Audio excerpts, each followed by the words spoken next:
All right, guys, welcome back to State of the Game. Let's talk about Dreamhack Summer going on this weekend, and it should be a fun event. Jeff, you're going to be hosting there, casting there. What is your role this weekend? You kind of usually tend to do it all, so I'm not at the point yet, but I feel like I should be. Where every time someone asks that, I should get a little bit bristled. Like I get asked all the time, they're like, "Hey, are you attending DreamHack?" I'm like, "I'm the fucking host." well, at least I got it right that you're going, Jeff. Give me that much credit. Yes, I am going. I'm kind of a big deal at this event. I'll be on screen more than probably anybody else, except for maybe the commentators. Yeah, but I'm joking aside. I'm really happy to be going. This is like I was thinking about. It's like my seventh time into Sweden or something like that, and every single Really, that time many is times? oh yeah, it's like a new honor every time because I love it. I love the winter and the summer, and they all offer different things. But I'm really excited. The player pool is insane.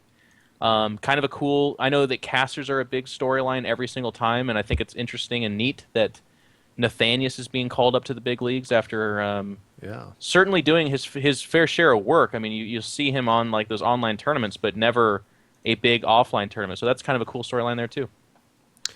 Yeah, the casters Apollo, Nathanius, iNcontroL, Take, and Adebisi. Of course, missing from that list that was prior. Their prior was Artosis.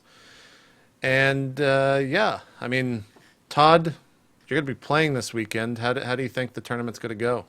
And what are you looking forward to most? I mean, who's in How your many pool? times are And you gonna ask me, man? I told you practice not going well. yeah, just I No, love hearing you say that though. I love hearing you say that.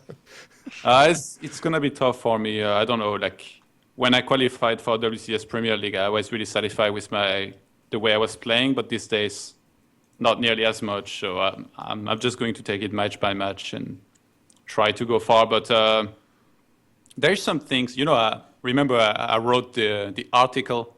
Yes, it's not a blog about the playing conditions very That's what the recently. pause was about. I Hold was on, waiting. what's the link to your blog, Todd? I don't have it, man. Okay, let me just explain this briefly. Okay. Okay, I wrote recently about the playing conditions, and in it, I mentioned that I really like some of the things that they have at DreamHack. The one in Jönköping, which is the one that's going to be now the main events. Okay, I butchered the name. Robert would slap you for that one. Young Shopping. And yeah, I really like some of the things there, like the clone monitor that you have above yourself that people can watch from the audience with. But one of the things I don't really like is the schedule. On the first day, I'm going to be playing between 2 p.m. and 1 a.m. my group. And I'm not very happy about this, but at least I looked.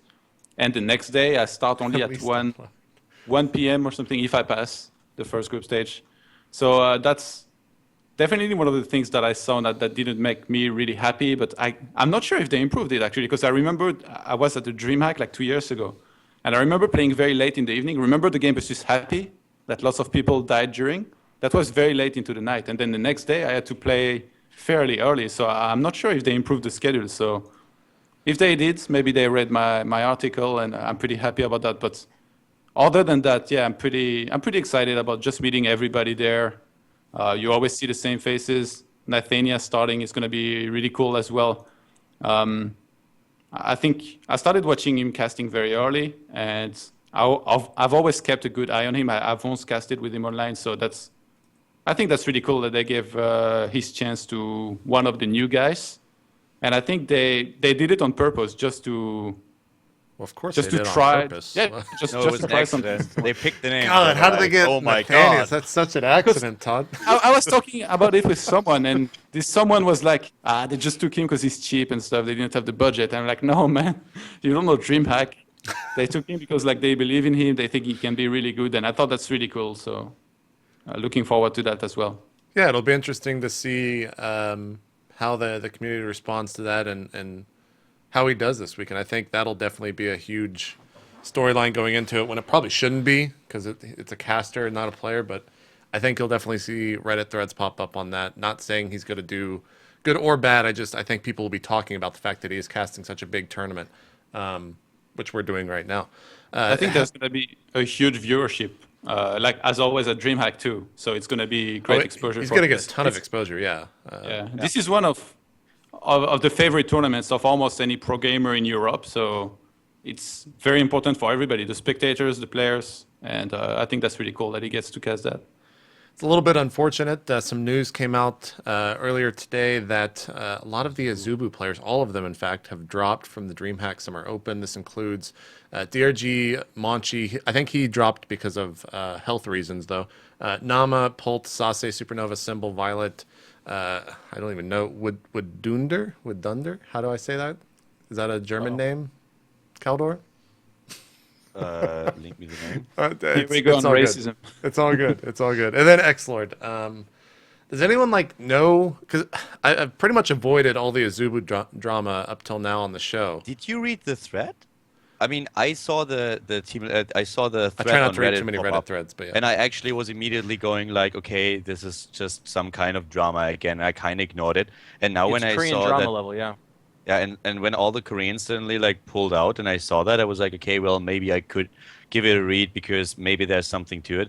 And I read the Team Liquid thread where this one guy analyzed like everything, and I mean, I completely agree with what he says. Since Azubu came out, I have been asking so many people what they actually do, and nobody knows. I Right. know people that work in the same office as they do in Germany, and even they don't have an idea what the fuck they're actually doing. Isn't it a So- streaming platform? Well, No, go that's one through of the the things Team they're Liquid doing. thread. Actually, read that. It's really interesting because there were a lot of things that I didn't actually know. I mean, it's basically the same theme over and over again. What does Azubu do? Like, what does they make do they make their money with? And that's something that we've been asking here for a long time, and probably most of you were also wondering about it. They don't have anything, and if half of what is in that thread is actually true, that is pretty scary. So I was really interested to see that this is not just being like stupid drama and then someone trying to get the pitchforks out, but that someone really researched a lot and was trying to find out what was going on there. So that Team Liquid thread is really revealing, I feel. I think the co-owner or whatever actually stepped down of Azubu very recently. That was in April, I believe. Yeah. Yeah, super recent, I guess, if you're like a stellar creature or something like that, or interstellar creature. I've been around for 1,000 years, so it's really recent for me. And then some other weird things too, like it's weird attaching like even speaking this, but this is what's being written in articles, I guess, so or blogs, as Todd would say. I guess a reporter went Final to warning. a reporter went to the building in I want to say Berlin or whatever, and it was abandoned. And then they called the Azubu number, and they're like, "Oh no, we moved offices to this other place." And I the did guy read went to that. go, That was a yeah, little he went to weird. go check it out, and then disappeared for 8 months. So everyone thought he was murdered, and then it was like, "Whoa, shit!" Then he came back, and he's like, "No, I wasn't murdered. They just took me to a coffee shop and begged me not to tell anyone about it, so I didn't until now." Which is where the Korean drama thing comes out, because there's like so many holes in that story that doesn't make sense. But the bottom line is, players dropping Germans out. are all criminals. Players dropping out. The team's Twitter has done like 3 of its last 7 tweets have been, "Hey guys, there's a lot of rumors going around that we're thugs and evil and not real. We're real." Yeah, then they move on. And I feel bad because a lot of the Azubu players are really good players that are coming from, God, what was that other organization that totally donked them? That was fake. You guys remember that? It lasted like a week. That was fake. No, I. Inca and them, it was like a... Oh, I know what you're referencing, but fuck, I don't remember the name. That was a Yeah. while back. And then- Apex. Apex. Yeah, that's right. And then on a kind of unrelated note, just Violet's unfortunate set of circumstances in general. Like, apparently the time span he lived in Texas kind of fucked him in terms of getting a visa back into here, because it wasn't in and of itself illegal, I guess. I don't know. I don't want to. I don't have the details in front of me. But the bottom line is these poor guys are being tossed around right now. Yeah, and there's no one really knows what the fuck's going on, which is a little weird. But DreamHack, let's talk about DreamHack. Like I said, it's unfortunate that all that is coming out right before this event, and a lot of players from Azubu are going there, but there's just a lot of cancellations altogether. Todd, I want to go back to you because I actually have found your group amongst the 32 groups. Have you seen your group? Yeah. Okay, so I mean, these initial groups aren't really all that scary. Is that a pretty much? Are you scared at all of that? I Baby always toss take my group Dougie very and stuff. seriously, and the snoof guy, I had him in my group at the Dreamhack Open Stockholm, and I beat him there. But then he crushed me on ladder after that, and also he almost. I'm tempted to say almost beat Naniwa when he played him in the group at Stockholm, because Naniwa was almost out of the groups. It was down to his last game versus this Noof guy, who's a Zerg player. Naniwa lost the first game. If he had lost one more game, I would have advanced. Second.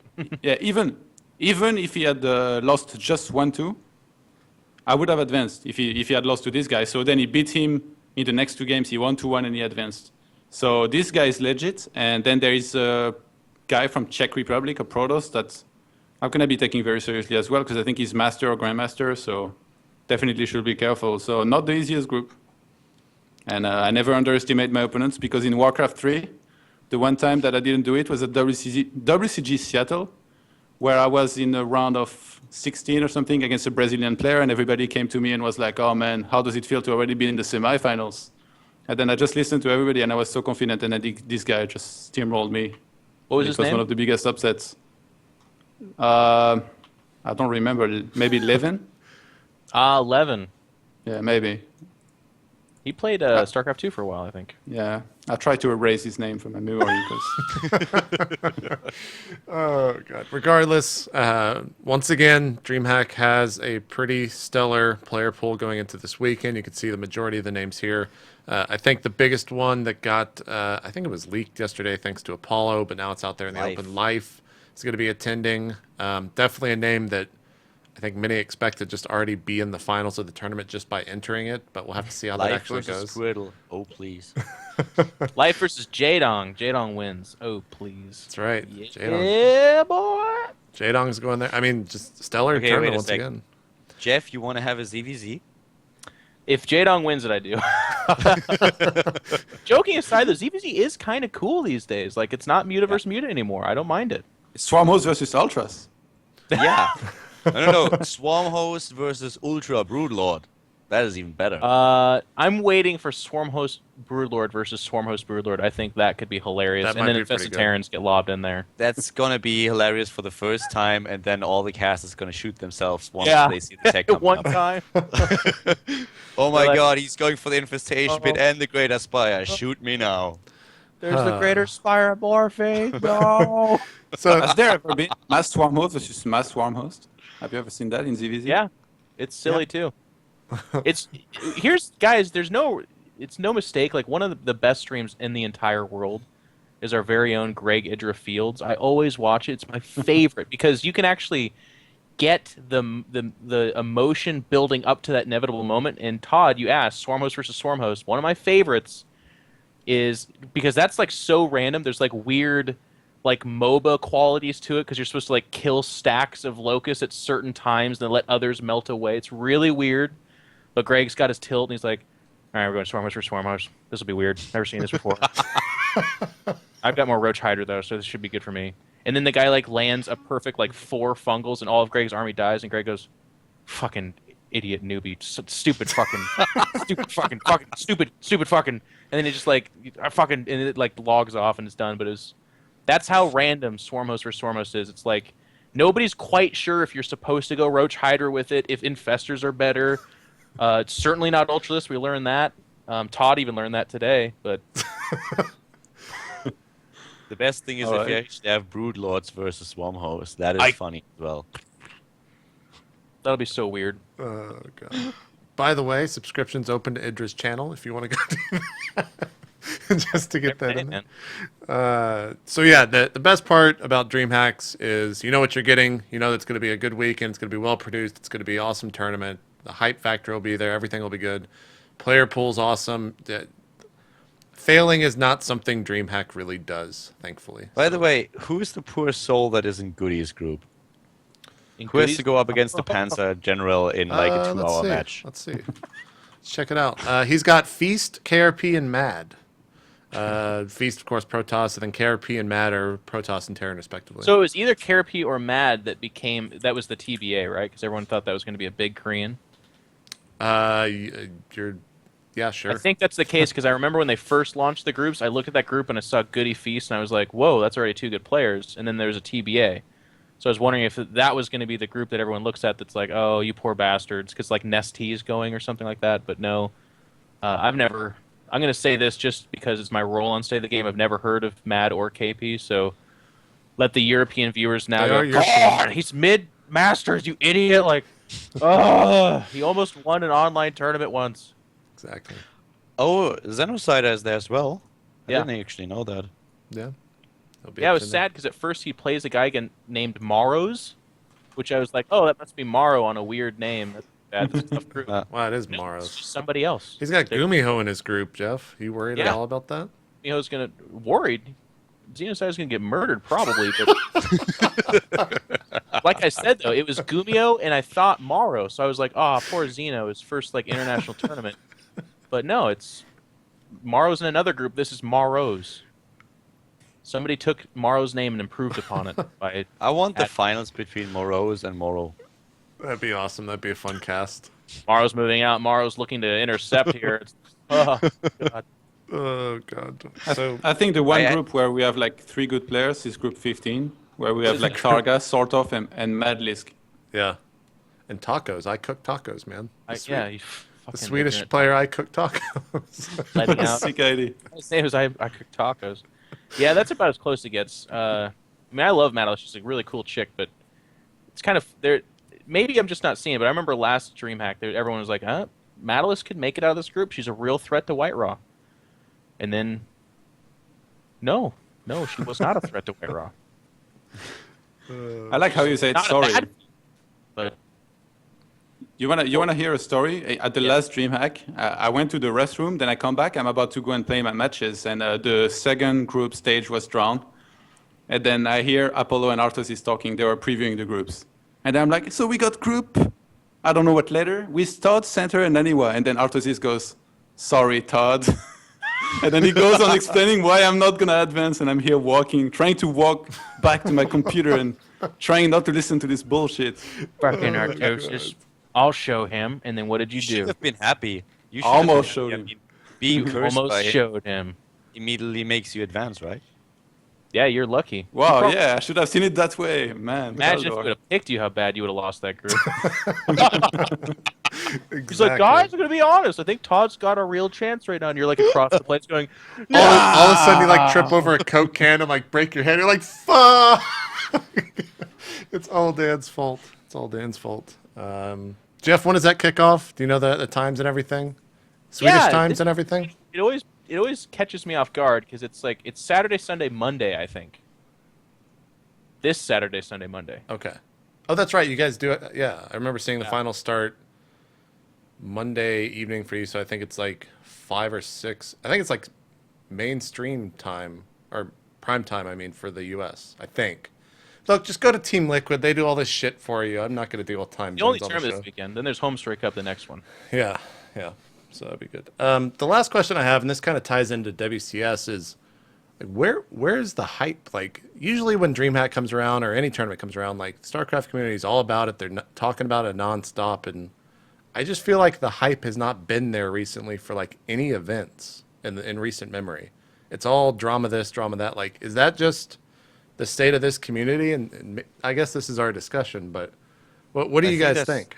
There's so much StarCraft right now that people just miss a lot of things. I personally did not know that DreamHack was this close because it was always like, okay, finals here, finals here, finals here, then the season finals. I knew that somewhere in the background there was Home Story Cup looming, but I didn't really think about DreamHack. There's just so much stuff going on right now that it's really difficult to keep track. Yeah, actually, I mean, is last weekend? The finals were last weekend, right? Yes. Yeah. So then it was NA EU, or no, Korea NA EU, right? I guess the point I'm trying to make is I think we're entering into like 7 weekends in a row of tournaments Yeah, I think you're right. because it's going to be DreamHack, Home Story, and then MLG. Right. And before that, it was WCS regional finals, or not regional finals, whatever the fuck. GSL finals, NAEU. Boom. So Khaldor is absolutely right. That is so much. So much. But what do you mean by hype too? Like people posting on Reddit and Team Liquid, or because Just like I'm talking sure, about it, I don't see that many people like going crazy about it. I think this kind of goes to everything in this scene. Like, the only thing that really gets upvoted are like pictures of a random player or a random personality like doing something stupid, and then that's what makes the front page of like Reddit all, or that's what makes like the thread on Team Liquid is when there's drama. Yeah, I mean the viewership's still pretty good. Viewership's been great. Yeah, that part's great. Good. It's just that you're absolutely right. Like the actual hype thread on Reddit for Dreamhack is I forgot that Dreamhack was this weekend, and that's the hype thread. So it's not necessarily a good or bad thing. It's just kind of funny. Because what was funny for me too is that when Heart of the Swarm released, there was like a month and a half there, and especially the 2 months building up to that, where it was one tournament like a month. Yeah, it was very slow, and now it's like a absolute carpet bombing of tournaments. But I think that slows down, right? Like there's a couple in July. I'm trying to think what comes after MLG. I would assume WCS is going to be kicking up back then. So exactly. So I guess that's when it just kind of. I think it'll be like a world record. Like, guys, remember back in 2013 when that 46 tournaments in a row started? That was crazy. Innovation actually bought Africa. I don't know why he did it, but he went there and bought Africa. Exactly. Todd, Khaldor, you guys want to weigh in on it at all, or should we just move on? I agree with what you said. All right, perfect. Todd, do you agree with what he said as well?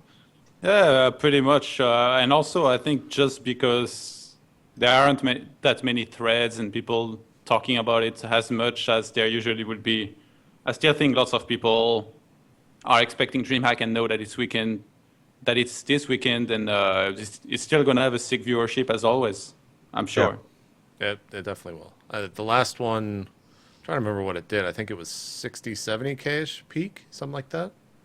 I don't think it hit 100K. The Open? Did it hit 100K? No, 100,000. Well, yeah, oh, right.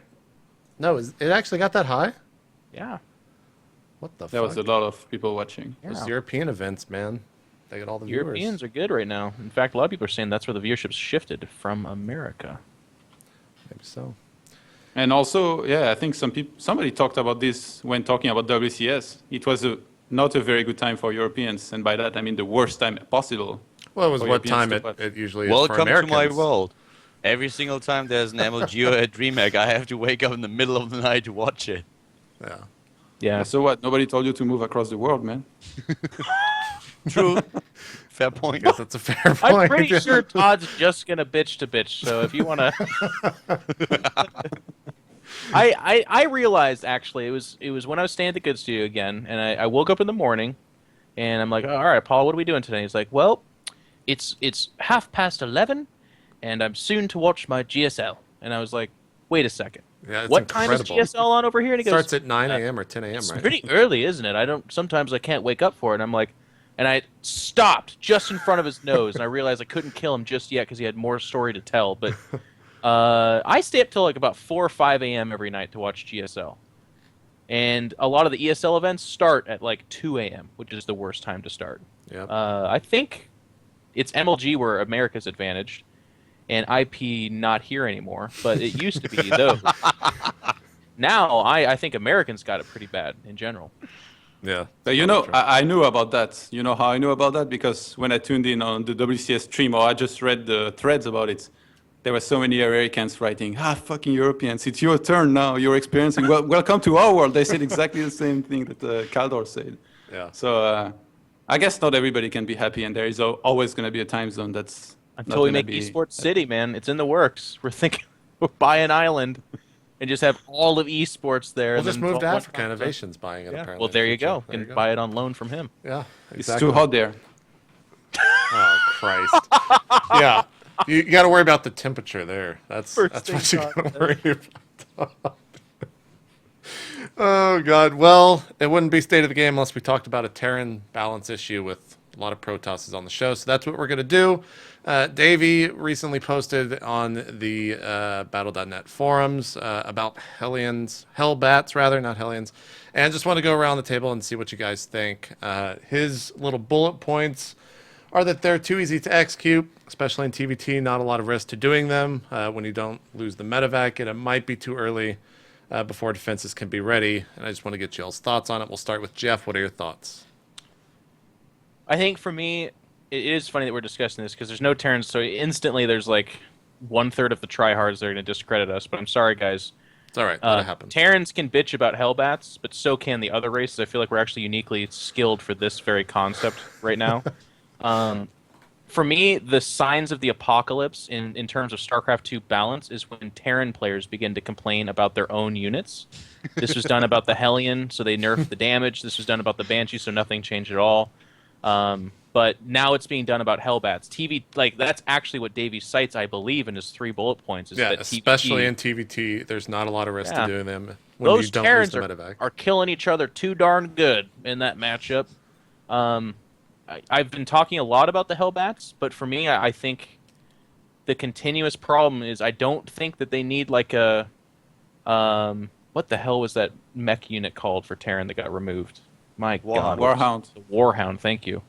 It's not like it's the Warhound where you just remove it. I like the idea of the Hellbat, but for me personally, the idea of moving its damage to an upgrade, yeah, okay, so that removes it from like the earlier game or involves more of an economic commitment. A little bit more risk to the Hellbat makes more sense. That's getting closer to what we want. But I really don't like that medevacs heal it. It makes it way too much of a like. Yep. Right now, you know what Terrans are doing, guys? If you don't watch as much StarCraft as I do, let me blow your brains for a second, or maybe you do watch it. You don't realize how disgusting this is. They'll have their Hellbats in their army, and they're like walking forward, and they're healing, and they're blasting stuff, and then every once in a while, Terran will go, dropping Hellbats on mineral lines is really good. What if I dropped Hellbats on their entire fucking army? And then they load up their Hellbats, and because of speed medevacs getting in before they die, they just drop them on the army, and the army just simply fucking disappears. It's just gone. And they do it in all 3 matchups. And it should not be that durable for 100 minerals. Alive. Oh my God. Game 3. Yes. The whole Marine army evaporating in a second. But I completely agree with what you just said, and it makes no sense from just thinking about the unit. Like, you have a Hellion, you transform it into a Hellbat, and suddenly the medevac can heal it.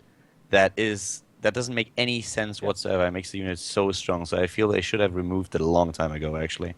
I think a funny metric that they should look up is how many times in competitive matches, and I would actually, like, if someone was like, you say competitive matches, Jeffrey, but what about the casuals? Because there's more of them. And I'd say, you know what, fine. How many times has the upgrade that nobody can name, where they transform from a Hellion into a Hellbat, ever actually been researched? And then the next question is, once it was researched, how many times was it used without that person being a dick and trying to show off? When does a person ever go, I got a Hellbat right now? Could be a Hellion, though. What about a Hellion? And then it goes transforming into pussy mode. Then it like scoops gets over there and then dies to whatever because a Hellion's not actually a walking tank with a neutral creature in the map's just like, fuck you, and one-shots it. And then, you know what happens? Every time the Terran does do that to go off, they're like, well, that was stupid. Let's just keep him in Hellbat mode, and that upgrade was a waste. So they never upgraded again. Oh, God. Todd, what do you think about Hellbats? Are you sure? you want like me to him talk about asking, Terran? what did you think about roaches? Todd, I was about to say, what do you want to bitch road. about Hellbats? But I gave you the benefit of the doubt. I'm going to let you just speak freely. Give it your best bet, Tom. Hellbats make me pretty sick. Like, seriously, it's even explained in the post. Like, it's too easy to execute, and by that, I think David Kim means that you can just shift the action, even the boost, and then land it into the middle line of your opponent. Not look at it, and then look again later after you've done macroing, making like 5 command centers and like going up to 200 supply while the Protoss is still on 2 bases. You look again, and he's lost like 15 probes to this. So like, to defend, you need to have so much army in position every single time, and the static defense, the only thing that you can go for is cannons, but it feels kind of stupid to start making cannons from like the 7th minute or 8th minute, because like you need minerals for other things, for tech, for units. You're going to fall behind on supply a lot of the time. So even Terrans can play mech and drop Hellbats in the meantime. And I'm sure, I used to play Terran in Boudoir. I'm sure this is super fun because you're just macroing, you're making siege tanks, the coolest unit in the game. And then in the meantime, you're shifting all over the place. You're doing some programming. You're shifting medivacs, dropping into mineral lines and killing so many probes. So the only way to counter this as Protoss that I found he's making 3 cannons per mineral line, but that's so expensive and nobody wants to do that. But yeah, 3 cannons per mineral line, those counter one single medivac with 2 Hellbats in it. But once 2 medivacs come, it's going to be a little bit harder, but you can still, but yeah, the Hellbats make me a little bit sick, I have to say. You know what I don't like about Todd's scenario, because he's right, I agree with everything he's saying, but there's those games where you're on 2-base economy because that's when Hellbats start showing up in those drops, and you're actually in place to repel the drops anyways, but you'd never have enough firepower where they unload the Hellbats and you just kill them right there. You have to pull your probes.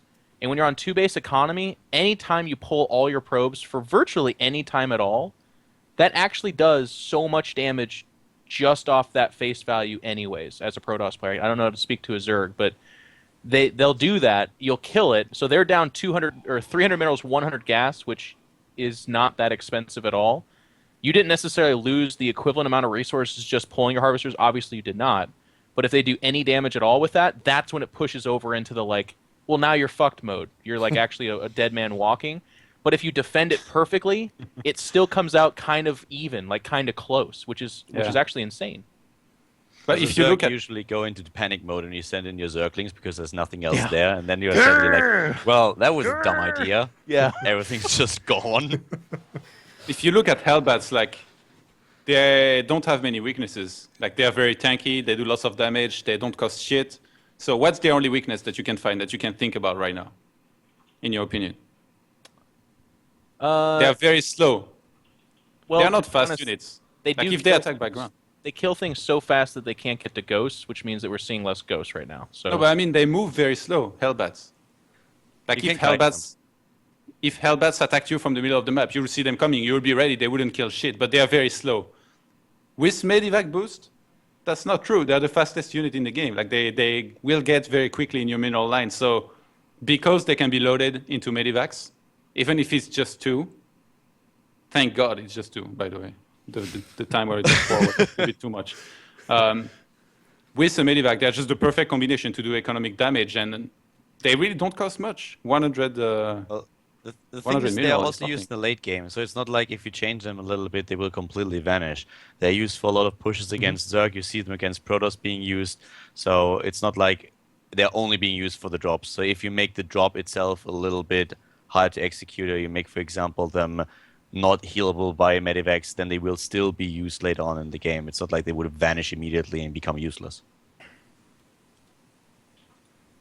And thus ends. And here, let's do this, guys. All 3 of us, real quick. Let's play devil's advocate and make a case for the Hellbat. All right?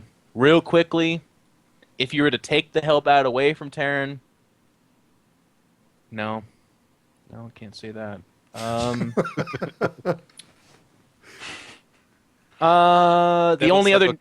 The only other new unit they'd get is the extremely boring and rarely used Widow. No, I can't say that either. If you were to reduce its damage, it would have to like 3-shot harvesters. Think about that.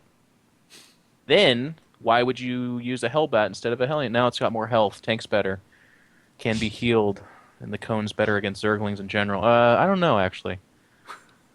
Todd, give it a shot.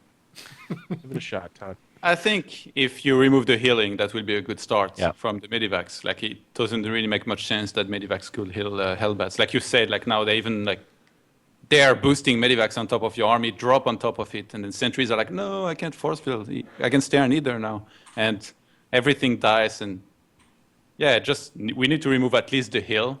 I was thinking even more drastic step would be that if Hellbats could not be loaded into Medivacs, then TVT wouldn't be such a weird matchup where it's all about the Hellbat drops that you see from the 8th minute, and then all throughout the game they just try to burn as many SCVs as they can. Zergs and Protoss would be pretty happy about this, and Terran would still be a very decent race. But maybe that's a bit too much, I don't know. It's very hard to say. From the game mechanics and from game design perspective, I don't really think you can do that. I already thought it was a weird decision to make them healable by medivacs from a point of a game designer, but now actually having them not being able to put into a medivac, I think that's too much. What about that would be too much. Just 1 per medivac? That would be the same cargo size than a Thor. Well, it's I think stronger than two's- Thor, so yeah, it makes I don't know. sense. I think Hellbat drop has a place. I just feel like there should be more risk involved. Not that you remove the drop entirely. It's just that maybe Hellbats cost a little bit of gas. Maybe you put their upgrades further down the tech tree, so they have to actually invest in it as opposed to just build an armory. I mean, you can actually go that argument. You can carry that to ask why exactly do Medivacs have the ability to boost without having a downside. So if there was suddenly downside to boosting, it would also just weaken the drop a little bit. So I feel it's like very difficult to make that point about the drops of the Hellbats only on one unit. It's when real life turns into the actual movie, The Adjustment Bureau. So then, like, Khaldor disappears, Mark is asking all the right questions, and he's altering the course of time. Not that great of a movie, actually. One thing I did want to say is I feel like one way you could improve the Hellbats, and this is part of what I do on State of the Game, is I come up with these ideas, they don't get implemented, and we're worse off for it. But get ready for this. You leave the Hellbats exactly how they are, except you add, instead of like a stim-like thing, it's actually called the Predator Suicide. And you can hit this button, and they start laughing, and then they blow up like 5 seconds later. How sick would that be? And they kill an entire problem. Yeah. 5 They already second do cooldown. that, so I feel like it's redundant, but it's just cool. You know what I mean? Like, It's just did that faster. It gets it done. It makes the inevitable happen, you know?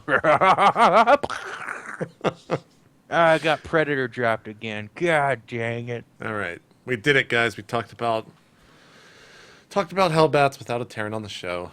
We didn't even have to call a Velo this time. Let's talk about what's going on with IEM. They announced that, and this is, look, I'll start this off in saying it's cool that they're doing 2 events, both in New York and Shanghai. Why did they put up a poll for people to vote where they wanted it in the first place? But they're going to do it anyways. Like, what are you thinking, Carback? Why? I feel like anyone that spends longer than 5 seconds on that is like, I know, but it's just like... how our tournaments ran. They're like, hey guys, where should we have it? Because we didn't schedule that months ago. We didn't get that out of the way. Like, come on. Whatever. That's all I want to say. It was just a little bit weird to have all these fans like vote and get hits on their website. And they're like, guys, because of your votes, we just couldn't decide. We're going to both. So we'll see you in New York and we'll see you in Shanghai later this season for the Intel Extreme Masters, which is cool. I'm glad to see that we're going to have some more events. And I'm super excited that IEM's coming back to the U.S. with the New York event. At least now I have one more event in my time zone, so I'm pretty happy about that. Yeah, that's true. Look at you, you poor soul. Said the GSL commentator. God dang it.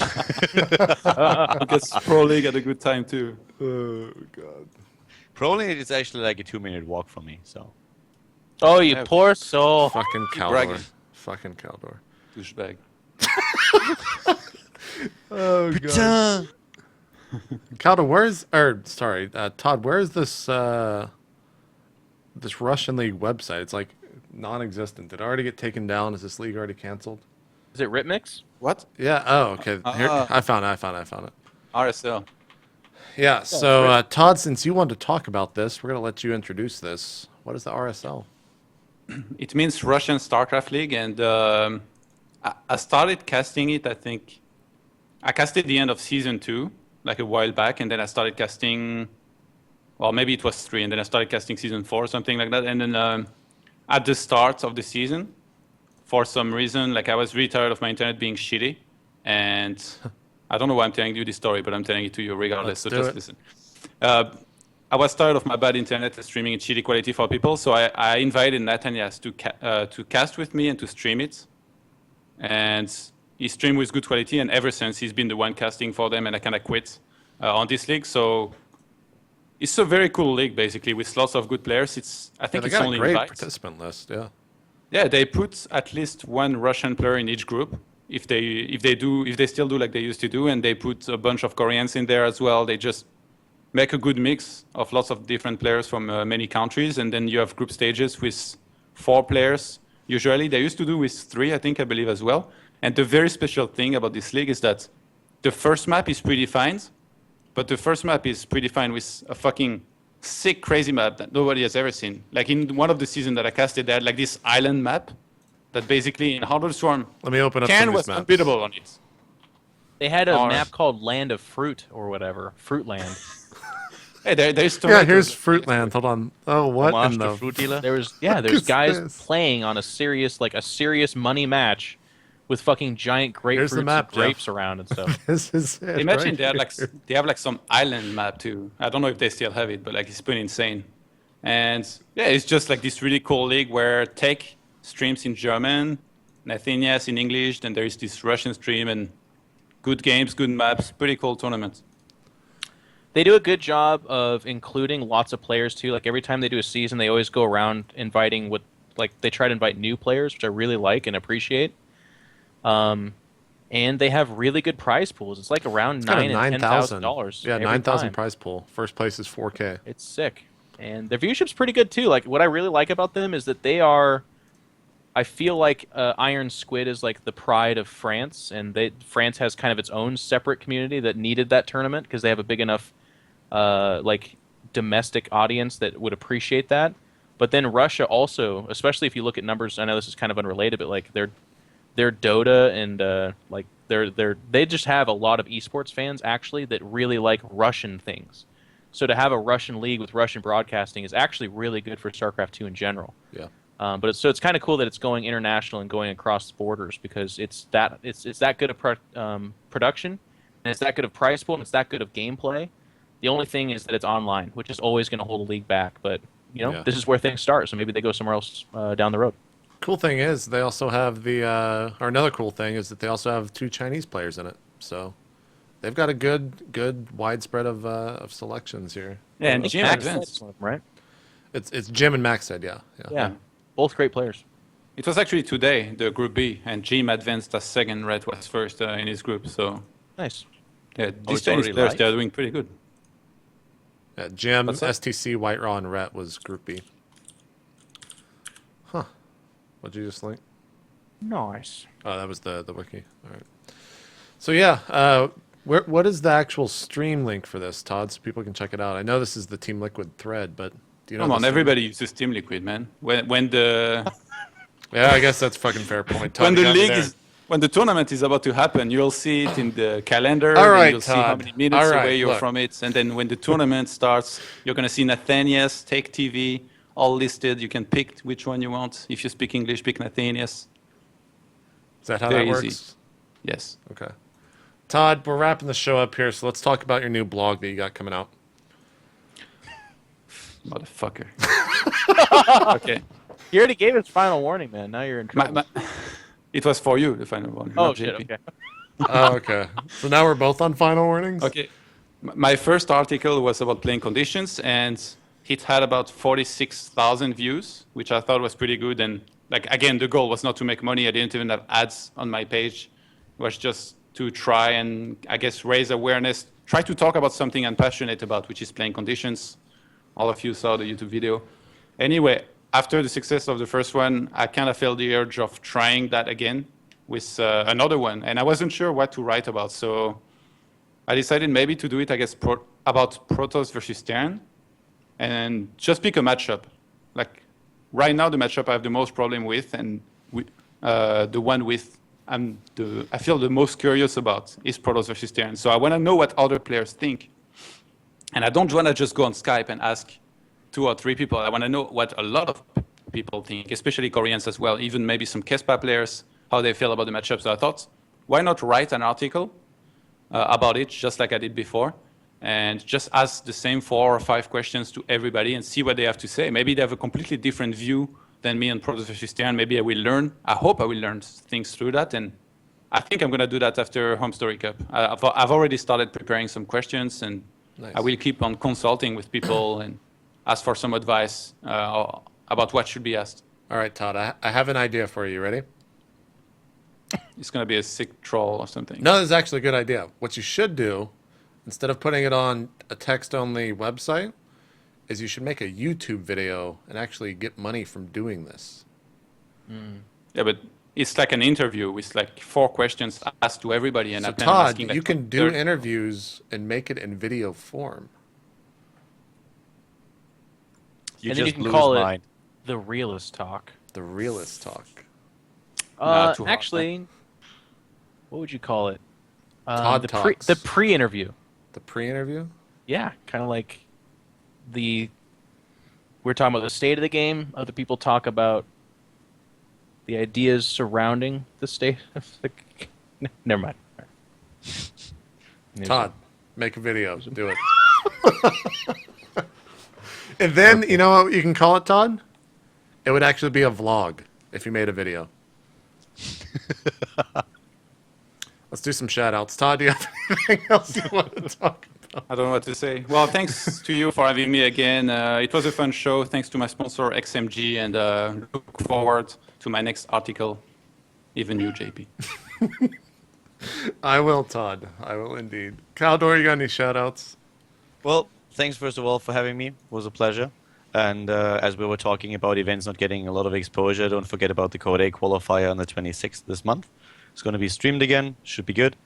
And yeah, that's it. All right. Jeff, I know you have some shout-outs. Obviously.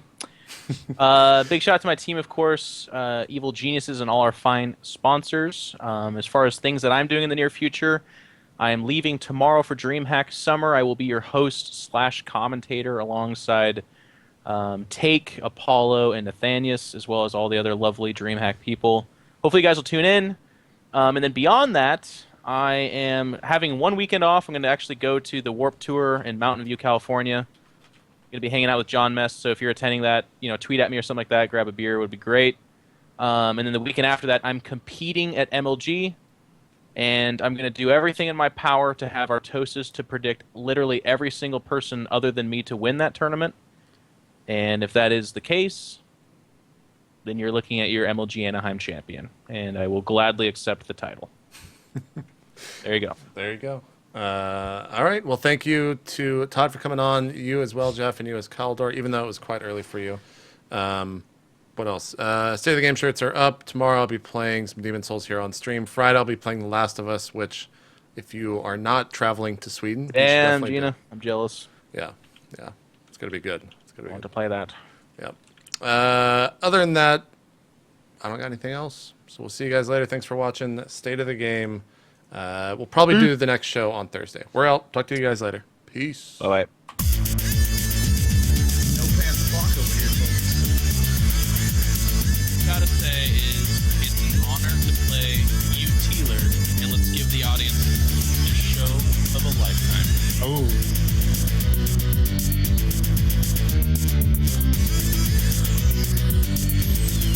Yeah, apparently looks like I was wearing lipstick, by the way. I can't confirm or deny that. Like literally, like, hey Sean, so what's gonna be the first segment, like who's sponsoring? And I was just like,